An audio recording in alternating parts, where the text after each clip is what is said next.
লোলুপ দিশা স্বার্থন্বেষী, লোভে শিকার হয় যে শিকারী সেও তো লোভী, শিকার করে ছলে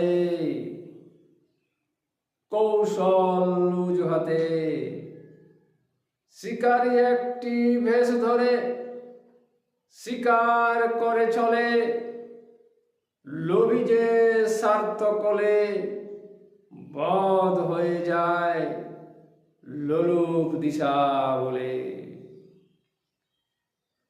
লোভী তার চলে কলা কৌশলে, দুই ছলাছল বধ হলো যে মূর্খ লোভী, শিকার লোভী শিকারী লোভী, দুই লোভে লোভে চলল এক সাথে।